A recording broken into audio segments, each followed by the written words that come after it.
شرور أنفسنا ومن سيئات أعمالنا من يهده الله فلا مضل له ومن يضلل فلا هادي له أشهد أن لا إله إلا الله وحده لا شريك له وأشهد أن محمدا عبده ورسوله اللهم صل وسلم على هذا النبي الكريم إمام المتقين وقائد الدعاة المجاهدين وعلى آله وأصحابه ومن اقتدى بتعاليمه واستنى بسنته إلى يوم الدين. أما بعد، فإن أصدق الحديث كتاب الله وخير الهدي هدي محمد صلى الله عليه وسلم وشر الأمور محدثاتها وكل محدثة بدعة وكل بدعة ضلالة وكل ضلالة في النار.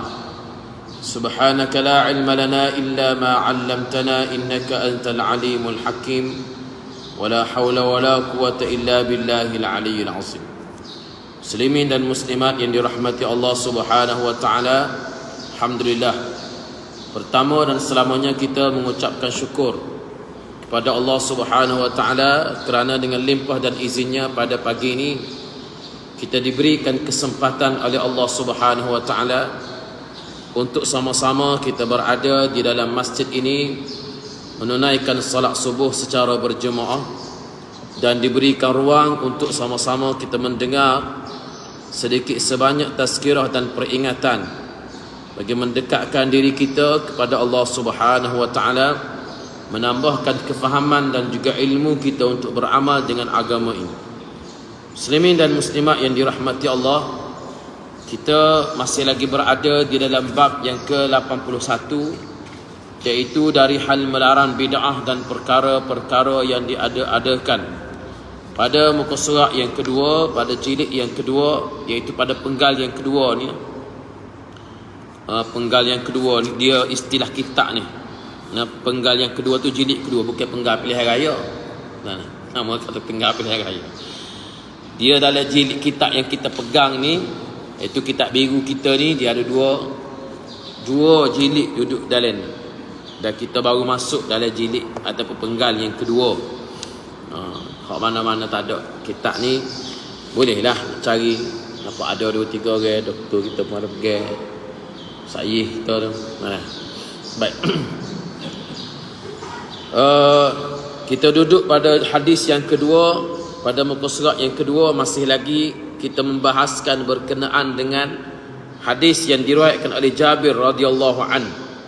Dari Jabir radhiyallahu an katanya, kana Rasulullah sallallahu alaihi wasallam idza khataba ihmarrat 'ainah wa 'ala sautuhu washtadda ghadabuhu hatta ka'annahu munziru jayshin yaqulu sabbahakum wa massakum wa yaqulu bu'istu ana was-sa'ah kahataini wa yaqrinu baina asbu'aihi as-sabbaba wal-wusta wa yaqul amma ba'd fa inna khairal hadisi kitabullah wa khairal hadi hadi Muhammadin sallallahu alaihi wasallam wa syarral umuri muhdatsatuha wa kullu bid'atin dalalah thumma yaqul ana awla bi kulli mu'minin min nafsihi man taraka malan fali ahlihi wa man taraka daynan aw daya'an fa ilayya wa alayya.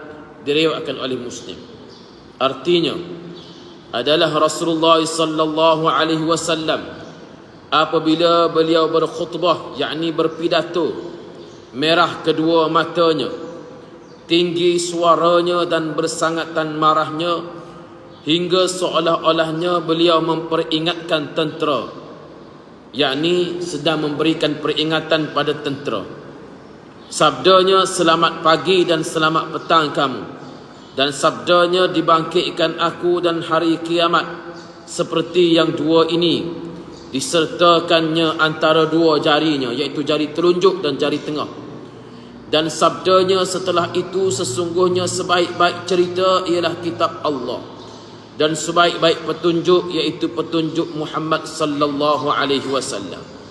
Sejahat-jahat perkara ialah perkara yang diada-adakan, dan tiap-tiap perkara yang mengada-ngada itu sesat.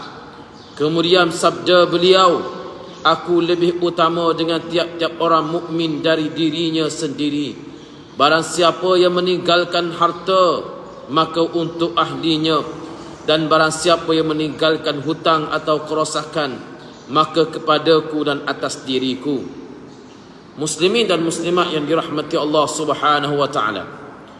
Hadis ini kita telah baca berkenaan dengan bagaimana kaedah Nabi sallallahu alaihi wasallam berpidato. Nabi bila memberikan pengucapan awam atau public speaking, Nabi akan berpidato dengan menggunakan gaya bahasa yang menarik orang-orang untuk mendengar. Disebut di dalam hadis ini apabila Nabi berkhutbah, yakni berpidato, merah kedua-dua matanya kerana seriusnya, tinggi suaranya dan bersangatan marahnya, hingga seolah-olahnya beliau memperingatkan tentera. Orang yang duduk memperingatkan tentera ini sudah pasti dia menggunakan suara yang tinggi. Dan kita nak peringatan ataupun kita setengah duduk berucap pada tentera yang nak pergi perang, tentera nak pergi perang, sudah pasti kita menggunakan bahasa dan juga gaya suara yang tinggi. Nampak tak? Maka sebagaimana orang yang memperingatkan tentera yang nak pergi perang ni dengan menggunakan bahasa yang tinggi, begitu juga Nabi sallallahu alaihi wasallam bila Nabi berucap seolah-olah Nabi tengah duduk kacak dengan tentera hak duduk depan. Nabi tengah duduk kacak dengan tentera hak duduk depan yang nak pergi perang, menggunakan bahasa yang tinggi sehingga seolah-olahnya dan memperingatkan tentera. Sangat marah. Bukan marah dengan maksud perasaan marah dan emosi marah tak, tapi gaya bahasa itu menunjukkan serius dan marah. Mana? Nak menunjukkan bagaimana Nabi tidak berucap dalam keadaan yang perlahan, yang slow, yang menyebabkan orang pun dengar tidak menarik dan sebagainya. Tetapi mengikut jugalah keadaan. Tengok jugalah keadaan. Kalau Nabi bercakap dengan seorang sama seorang, ataupun dengan kelompok yang kecil, Nabi menggunakan bahasa yang lembut dan juga nada yang bersesuaian dengan orang yang dihadap. Dan sabdanya, dibangkitkan aku dan hari kiamat seperti yang dua ini. Di antara yang Nabi sebut dalam banyak-banyak ucapannya, dibangkitkan aku dan hari kiamat seperti yang dua ini. Dua apa dia? Dua jari. Nabi tunjuk jari telunjuk dengan jari tengah. Dekatnya Nabi sallallahu alaihi wasallam dengan kiamat ini seperti dua jari ni, dekat dengan kiamat. Maknanya bila Nabi dilantik untuk menjadi Nabi, dan kiamat itu sudah pun dekat. Kiamat itu sudah dekat. Sebanyak mana dekatnya ialah seperti mana dua jari ini. Seperti mana dua jari ni dekatnya nak berlaku kiamat. Kalau zaman Nabi sallallahu alaihi wasallam itu pun sudah pun dekat nak berlaku kiamat, maka kita ni tak tahulah dekat setara mana lagi. Dekat setara mana? Kau dekat, jawab dia tidak kau jauh tak. Cumanya dinisbahkan dekatnya ialah dibandingkan dengan usia dunia secara keseluruhannya.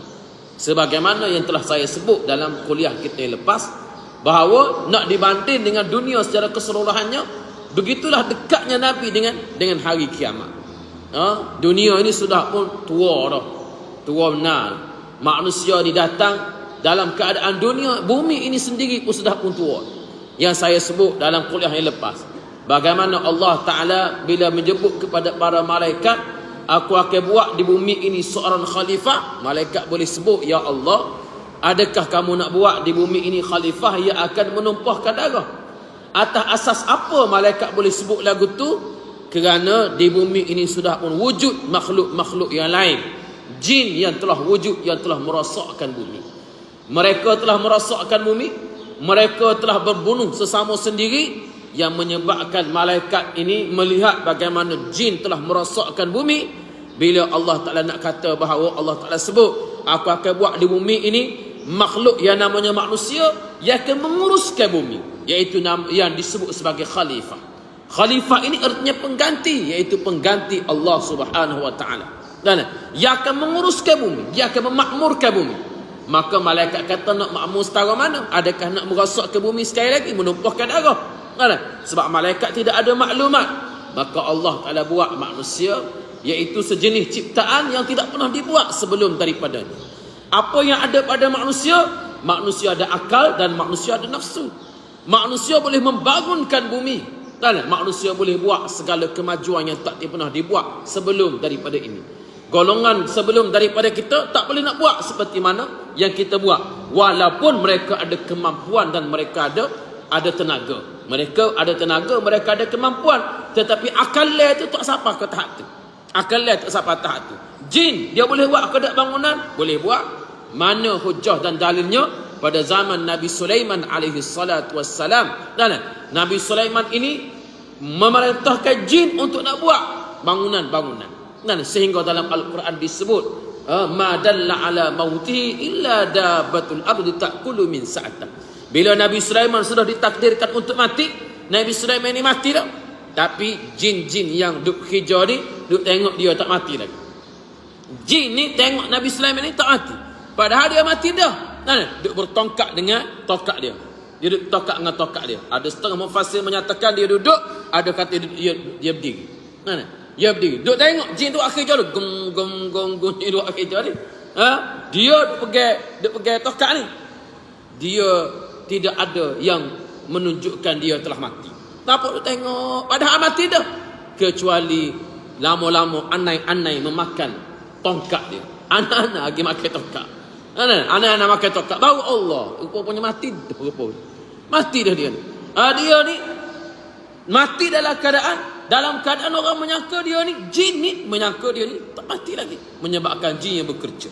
Ini disebut dia dalam Al-Quran sendiri, dabatul ard ta'kulu min sa', iaitu serangga ataupun anai-anai yang telah memakan tokak dia. Itu ayat hebatnya Nabi Sulaiman alaihi salatu wassalam.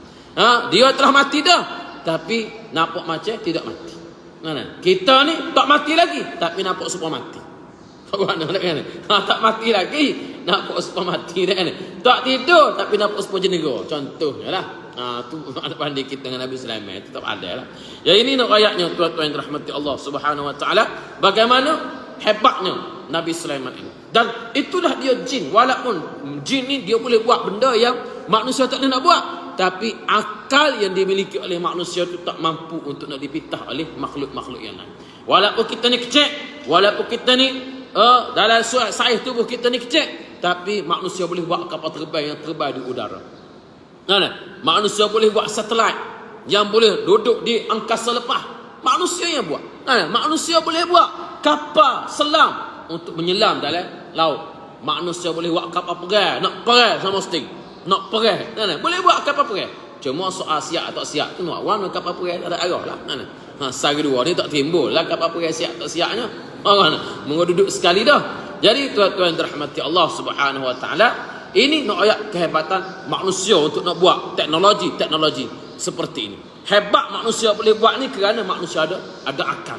Ini yang Allah Taala ciptakan di dunia ini yang berbeza dengan jin. Jadi amun nak sebutnya bahawa dunia ini sudah pun tua, dunia ini sudah pun lama, terbukti dengan penemuan-penemuan fosil, minyak dan sebagainya, yang benda-benda seperti ini terhasil jauh sebelum daripada manusia ni ada lagi. Jadi itulah ayatnya bagaimana hebatnya manusia. Jadi Allah Ta'ala buat manusia ni, dan sehingga beribu-ribu tahun mari Nabi Adam, mari Nabi Adam, Allah Ta'ala tunjuk pula cara nak memakmurkan bumi. Sebab tu Islam menolak teori bahawa manusia lahir ataupun berasal daripada beruk. Manusia tidak berasal daripada beruk. Teori Darwin daripada barat yang menyebut beruk, manusia berasal dari beruk.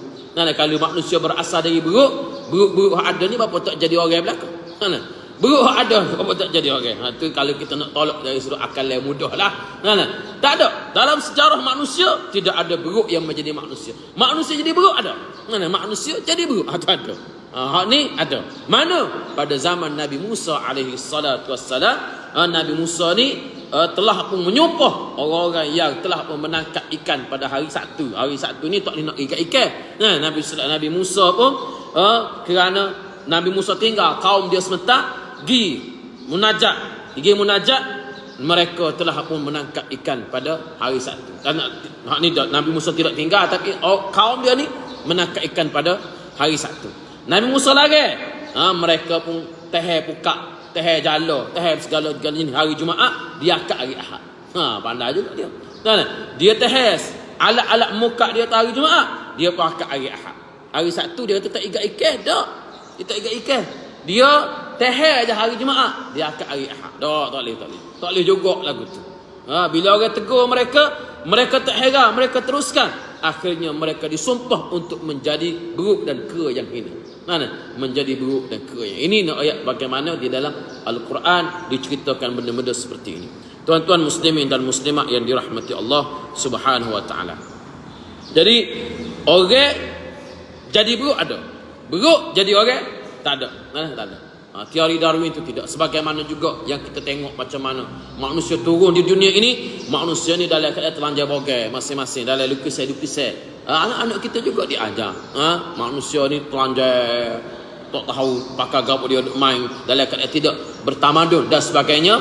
Mungkin ada hak jenis-jenis yang daripada tamadun jadi tidak bertamadun. Tapi Nabi Adam, Allah Ta'ala turun dalam keadaan sudah pun boleh menutup auratnya. Sudah pun boleh menutup auratnya. Diajar bila? Diajar di dalam syurga lagi. Dalilnya di dalam Al-Quran disebut bila Nabi Adam makan buah khuldi ni, ambil buah khuldi yang menutup auratnya ni, akhirnya terbuka. Pakaian ni terbuka, menyebabkan Nabi Adam dia berlari-lari cari daun-daun dalam syurga untuk menutup aurat. Artinya apa dia? Manusia yang pertama sudah pandai untuk nak menutup auratnya, sudah berpandang untuk menutup bahagian-bahagian yang perlu ditutup daripada dilihat oleh manusia dan dilihat oleh makhluk yang lain. Ini manusia yang pertama. Jadi tidak adalah orang-orang yang wujud manusia yang dalam keadaan yang kita tengok dalam ilustrasi itu duk telanjang tak tahu mana hala, telanjang belakang dah. Manusia sudah pun ada sedikit tamadun dan juga pengetahuan tentang bahasa. Ini yang berasaskan kepada apa yang disebut di dalam Al-Quran. Jadi nak sebut bagaimana Nabi SAW dengan hari kiamat ni dekat je lagi. Dan kalau kita tengok di dalam kitab-kitab yang banyak menyebut tentang bagaimana Nabi dibangkitkan, itu pun tanda kiamat. Gapo lagi tanda kiamat? Amun nak sebut secara ringkas, gapo lagi tanda kiamat yang kecil? Yang pertama, dibangkitkan Nabi SAW. Bangkit Nabi ni pun tanda kiamat. Dekat dah. Yang kedua, mati Nabi. Mati Nabi itu pun tanda kiamat dah hampir dekat. Yang ketiga, pembukaan Baitul Maqdis.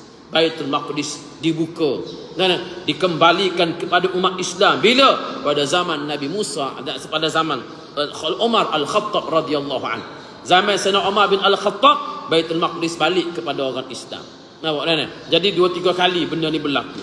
Berlaku pula pada zaman Salahuddin Al-Ayyubi, berlaku pula 2-3 kali Baitul Maqdis, dan sekarang ini Baitul Maqdis berada di tangan Israel Zionis. Satu masa nanti akan kembali kepada umat Islam. Taun, penyakit taun, penyakit yang menular dalam masyarakat juga tanda kiamat. Zaman Nabi disebut sebagai penyakit taun sebab taun penyakit paling bahaya.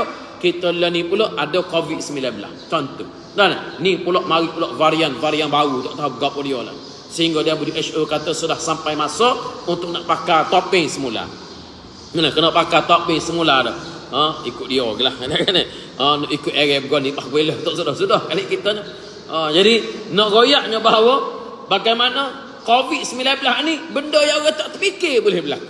Orang tak terfikir boleh berlaku, tiba-tiba berlaku, menular dalam masyarakat dalam keadaan yang begitu mudah, sehingga dah kali pertama dalam sejarah manusia seluruh dunia terpaksa bercuti. Lengah habis, duduk dalam rumah masing-masing, perang dengan makhluk yang kita tak nampak yang namanya COVID-19. Mari pula varian baru dan sebagainya. Ini tanda-tanda dunia semakin tua, tandanya semakin nak berlaku kiamat. Kemudian zuhurul fitan, kemudian berlakunya fitnah secara besar-besaran, pertembungan, peperangan. Diyaul amanah, amanah telah disia-siakan, diberikan amanah kepada orang yang tidak sepatutnya. Begitu juga apabila zuhuru mudda'in nubuwah, telah pun timbul orang-orang yang mengaku dirinya sebagai nabi. Timbul orang mengaku sebagai nabi. Berapa ramai dah mengaku sebagai nabi sejak Nabi Muhammad wafat sehingga ke zaman kita pada hari ini. Cuma mungkin sehari dua ni kita tak dengar. Tapi ada yang mengaku sebagai nabi. Hak berlaku di Selangor itu, yang mengaku dirinya sebagai nabi, bila didakwa di mahkamah, nak masuk dalam mahkamah, dia buat isytiharan, saya letak jawatan sebagai nabi. Letak jawatan. Letak jawatan. Kita ingat jawatan politik yang boleh letaknya, jawatan dalam mati awam. Tak. Dia jawatan Nabi dia boleh letak. Jadi bila dia masuk mahkamah, hakim tanya ngaku Nabi ke tak? Tak, dia tak mengaku. Letak jawatan saat ni baru. Allah tolong sungguh manusia. Kita tengok benda-benda lagu tu sepatutnya orang tak ambil, tak percaya, tapi orang boleh percaya. Sebab dalam pepatah Arab menyebut setiap benda yang jatuh ada orang akan ambil. Setiap benda jatuh ada orang akan ambil. Orang seperti Ayuh Ping tu sendiri. Siapa kat dia ni? Kalau kita tengok background dia sekolah pedak, tapi dia boleh buat ajaran dia profesor kelas datuk ni pergi minum air basuh kaki. Lagu mana? Gapo kita boleh mikir kan? Kita tak boleh terfikir lagi, tapi orang boleh buat. Dia boleh buat satu kerajaan langit di besar tu. Dengan ada replika, macam-macam replika. Dia boleh sebut bahawa agama Hindu Islam ni dia je buat belakang. Dia buat ni. Orang boleh percaya. Percaya bukan orang lelaki-lelaki. Orang kelas datuk-datuk. Orang ada pakak 3-4 laku tuan-tuan sekalian. Kelas-kelas dosa ni jadi pengikut dia. Bagi sumbangan, bagi dana. Dia-dianya kelas cahaya yang belum ada ni. Tak ada kerja je. Tak ada kerja. Mari pergi buat ajaran tapi orang boleh turut. Kita akan lagi kita kata, nya boleh percaya lagu. Nya boleh percaya. Nya boleh terima. Tak memang akan ada orang terima. Sebab setiap benda yang jatuh akan ada orang yang ambil. Dan ni pun ajaran-ajaran seperti ni masih lagi menular dalam masyarakat. Nak menular dalam keadaan dia jenis-jenis ajaran yang tampil dalam bentuk aktiviti perniagaan, dalam bentuk menego, dalam bentuk gon, dalam bentuk kita kena beringat, kita kena sentiasa berwaspada. Kena beringat. Anak-anak hok duk jauh, kita kena tengok fikrah apa yang sedang dimiliki dalam kepala anak-anak kita. Dalam kepala anak. Buku gapo dia buat klik. Bila-bila makan teh pandangan tentang beberapa isu supaya kita nampak apa yang anak kita kata lagu ni, apa anak kita kata lagu ni, dia ada akar umbi kepada setiap pemikiran. Jangan dia pergi jauh, jangan. Macam-macam pemikiran ni. Dan pemikiran ini dia target budak-budak muda untuk nak sebar buat pemikiran. Jadi benda-benda seperti ni yang kita kena tengok balik. Kena tengok. Takut-takut dia klik anak ni daripada luar negara, daripada luar negeri, bawa macam-macam pemahaman, masa-masa tu barulah kita terkejut. Masa tu baru terkejut. Wala'iyahzubillah. Kemudian apa lagi? Banyaknya membunuh di antara satu sama lain. Banyaknya kasratuz zalazil, gempa bumi sana, gempa bumi sini. Kena beringat. Ni saat ni tubik berita. Polis bombo tengah duk cari 100 orang. Allah, tidak sikit kata 100 orang di Cameron Highland. Berlaku 2-3 jam lepas baru. Di Cameron Highland, di Father Camp tu, di Cameron Highland. Kemah kerana berlaku pergerakan tu, tanah jatuh, tertimbus dalam tanah. Sikit-sikit dianggarkan 100 orang. Inna lillahi wa inna ilaihi raji'un. Ini kalau benda dia berlaku kat tragedi besar lah yang dulu kita pernah dengar, Highland Tower. Kalau tuan-tuan pernah ingat tragedi Highland Tower, kita doakan supaya dipermudahkan segala urusan. Saya pun telah minta anggota-anggota Jabatan Amal, bukan setakat di Pahang, bahkan di seluruh negara, minta supaya dapat pergi tengok apa yang boleh dibantu. Bomba pun nampak seluruh negara tu sudah pun bersiap sedia untuk nak turun bantu. Tengok macam mana.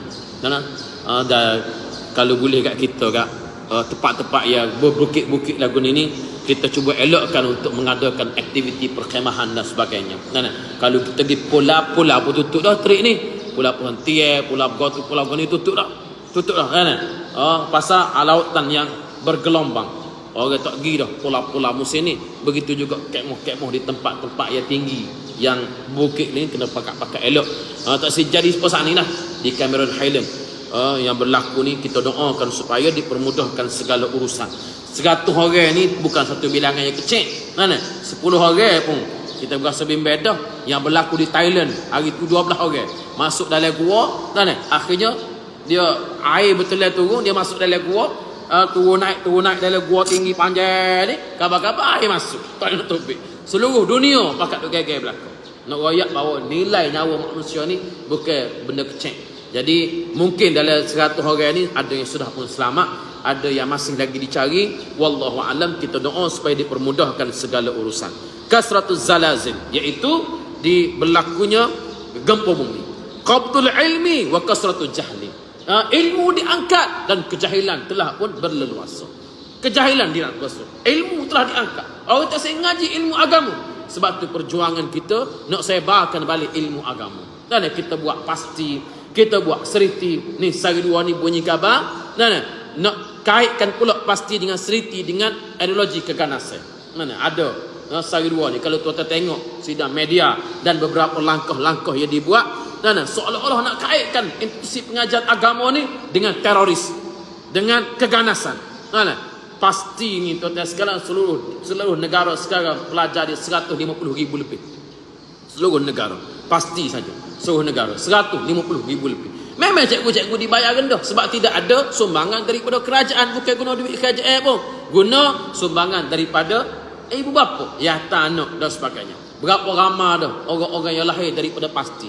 Anak-anak kita yang atas ke pasti boleh baca doa paling tidak. Boleh balik rumah baca doa makan. Kita tak baca doa makan kau kan? Terutama masa ni isap rokok kau kan. Kau ada pun kita isap rokok baca doa makan tak?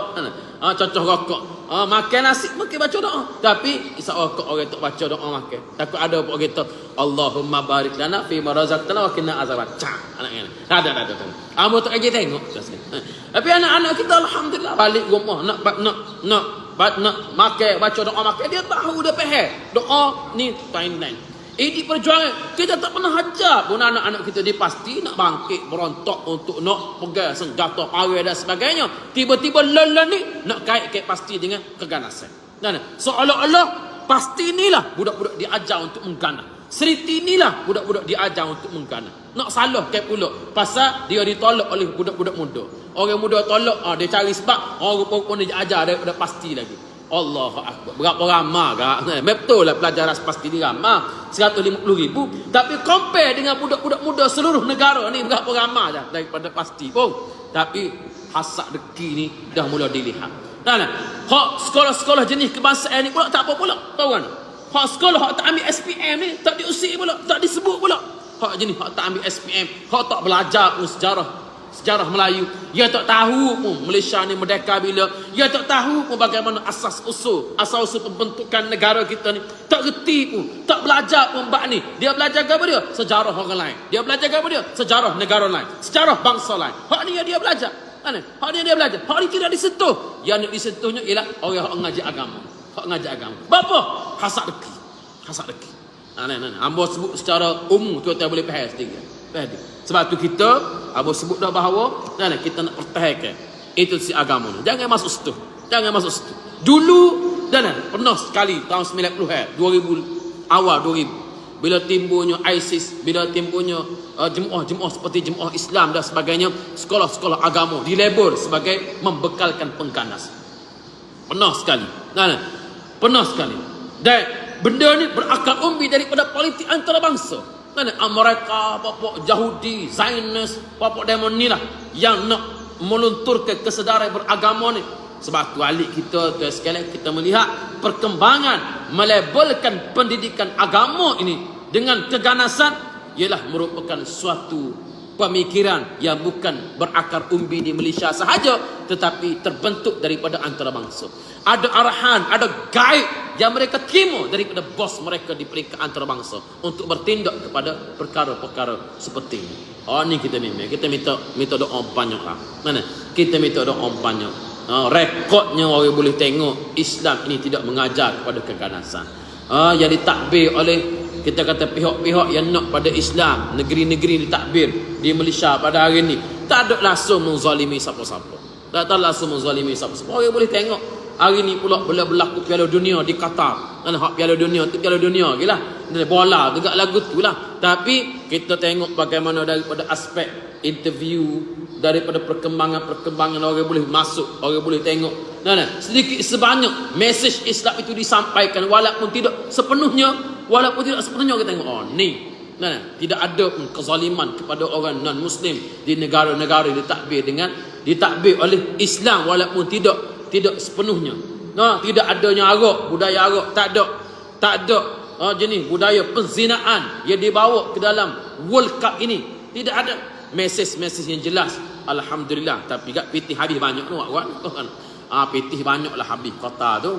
Tak tahu berapa puluh bilion habis untuk nak buat World Cup. Baik tuan-tuan rahmati Allah Subhanahu wa taala. Jadi ini di antara lain Kalau amo boleh sebut banyak lagi, antara lain ilmu yang diangkat, kemudian tersebarnya syirik, kemudian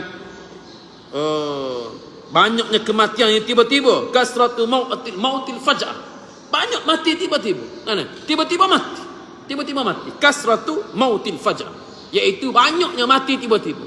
Duk sai molek khabar-khabar petek mati deh.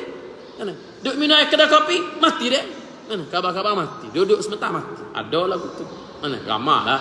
Sehari dua ni ramah. Bukan setakat sehari dua lama dah. Khabar-khabar mati. Kita pun tak tahu bila Allah Ta'ala panggil. Bila Allah Ta'ala panggil, duduk dengar mengajar, mati. Ingat tidur, pun mati.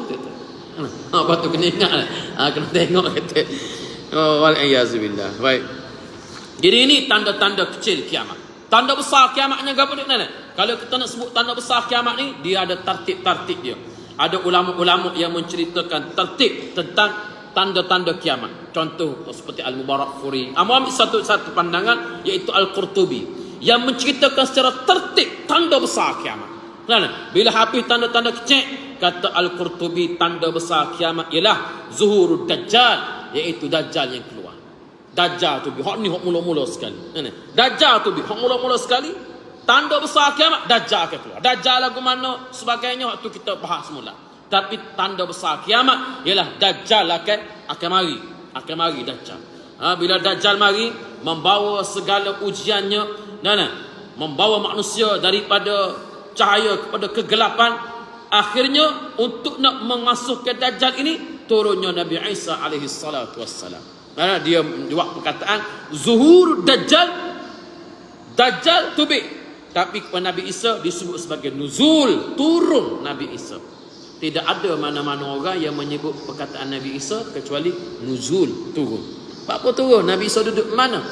Duduk mana Nabi Isa ni? Apa yang kata turun ni? Kerana Allah Ta'ala sebut barrafa'ahu Allahu ilaih. Isa ini diangkat oleh Allah. Allah Ta'ala angkat. Jadi bila angkat, nak mari semula atas dunia ni, turunlah jawab dia. Sama ada turun tu daripada langit ataupun turun daripada mana, wallahu alam. Tetapi kerana Allah Ta'ala menyebut Isa diangkat, maka bila Nabi Isa mari, artinya turun. Nabi Isa akan turun. Dan bertempur dengan Dajjal ini. Pada masa itu tubiknya yang ketiga akan keluarnya Ya'juj dan Ma'juj. Ya'juj Ma'juj akan keluar. Kemudian datang pula Imamul Mahdi. Imam Mahdi akan mari. Ni di antara tertib peristiwa besar-besar kiamat. Berlaku pertempuran dan sebagainya. Akhirnya Nabi Isa dan Al-Imam Mahdi Al-Muntazir telah membawa Islam ini ke seluruh dunia. Dajjal dan Ya'juj Ma'juj ini akan menghadapi kekalahan. Pada masa itu, tuan-tuan yang dirahmati Allah Subhanahu wa taala, dan Islamnya akan menang. Akan kembalinya Baitul Maqdis ke tangan orang Islam. Baitul Maqdis akan balik ke tangan orang, seluruh dunia akan kembali kepada Islam. Artinya kita ini telah menuju selangkah demi selangkah ke arah itu. Bila nak berlaku, wallahu alam, tak tahu bila berlaku, tapi dia akan berlaku juga. Siapakah nak kiamat, Islam akan terteguk balik seluruh dunia, bukan tempat kita saja. Bukan tempat kita saja. Orang akan tengok kebaikan dan keindahan Islam balik. Baitul Maqdis yang hebat-hebat duduk di tangan Israel itu akan kembali ke tangan orang Islam. Balik ke tangan, pertempuran akan berlaku secara besar-besaran di antara kebatilan dan juga kebenaran. Dia akan berlaku. Jadi kita jangan pelik lah. Nak boleh pergi ke waktu tu, banyak halangan dan juga banyak cabaran. Itu biasa. Orang tu halal, orang ni halal dan sebagainya. Tapi suatu masa nanti Islam akan tertegak dengan kepimpinan Nabi Isa dan Imam Mahdi Al-Muntazir. Akhirnya mereka dicabut nyawa oleh Allah Subhanahu wa taala. Allah Taala akan cabut nyawa mereka dan Allah Taala akan kembali, panggil mereka kembali kepada Allah Subhanahu wa taala, dan Islam ini mentadbir seluruh dunia. Kemudian apabila telah pun mereka ni meninggal dunia dan berlalu pula beberapa masa, akhirnya Allah Taala dan akhirnya manusia ni kembali kufur balik. Orang akan jadi balik semula sikit sebanyak. Yang berikut ialah tanda besar kiamat ialah fayukhrijullahu ta'ala lahum dabbatan minal ard. Akan balik seekor binatang daripada bumi. Binatang lagu mana? Wallahu alam. Binatang yang akan keluar dari bumi, dabbatan minal ard. binatang ni akan keluar daripada bumi untuk nak menceritakan tentang perkara-perkara yang akan berlaku. Binatang ni akan tubik daripada bumi, dabatan minal ard. Allah Taala sebut, wa iza waqa'al qawlu alaihim akhrajna lahum dabatan minal ard tukallimuhum anna an-nasa kanu bi ayatina la yuqin. Bila telah mendekat dengan kiamat, Allah Taala kata akan keluar seekor binatang daripada bumi. Nak akan ada binatang tubik. Tugas binatang ni apa dia? Binatang ni menceritakan tentang manusia. Dia akan sebut, dia akan royak manusia ni baliklah kepada Islam dan sebagainya. Dan akhirnya manusia ni ada yang tidak nak balik kepada Islam, dan pada masa itulah dunia ini akan kembali kufur kepada Allah Subhanahu wa taala. Dunia akan kembali kufur kepada Allah. Pertembungan di antara Islam dan kebatilan akan kembali, dan pada masa itu akan datangnya angin, satu angin. Angin Allah Ta'ala hantar sejenis angin. Mari angin, sejenis angin yang bertiup seluruh dunia. Allah Ta'ala hantar angin ini bertiup seluruh dunia. Angin ini akan mematikan orang-orang yang beriman kepada Allah Subhanahu wa taala. Orang yang beriman mati. Hak cium, hak hidup angin ini mati orang beriman. Mati habis orang beriman, tinggal orang tak beriman. Dunia akan hancur sehancur-hancurnya. Dunia akan hancur, masjid-masjid diruntuhkan. Binaan Kaabah, Masjid Haram, Nabi kata anjing akan mari duduk atas Masjid Nabawi. Pasal tak ada orang semayang. Tak ada orang semayang, orang akan mari duduk, anjing akan mari duduk atas Masjid Nabawi. Tidak ada dah orang nak semayang memakmurkan agama Allah Subhanahu wa taala. Pada masa itu last sekali. Kita panggil the grand finale. Final sekali. Apa dia? Terbitnya matahari daripada barat. Matahari terbit daripada barat. Hak ni hak ngelah sekali. Bila matahari keluar daripada barat, matahari terbit kali jatuh. Hak sekali matahari naik kali naik, hak ni naik kali jatuh. Bila matahari naik kali jatuh, pada masa itu tak ada terima lagi taubat. Allah Taala tutup dah pintu taubat. Tak ada dah. Siapa nak bertaubat pada masa itu sudah tidak diterima oleh Allah Subhanahu wa taala, dan kurang beberapa detik maka berlakulah kiamat yang dijanji-janjikan oleh Allah Subhanahu wa taala. Jadi inilah di antara peristiwa yang akan berlaku pada hari kiamat, tanda-tanda yang nak berlaku pada hari kiamat yang akan membawa kepada kemusnahan dunia ini sebagaimana yang dijanjikan oleh Allah Subhanahu wa taala. Hamba rasa setakat itu pada pagi ini yang baik daripada Allah Subhanahu wa taala, sekadar untuk kita menceritakan bu'istu ana was-sa'ah kahataini. Aku diutuskan dengan hari kiamat sebagaimana dua jari ini, betapa dekatnya yang disebut oleh Nabi sallallahu alaihi wasallam. Aqulu qawli hadza wa astaghfirullahal azim li wa lakum. Assalamualaikum warahmatullahi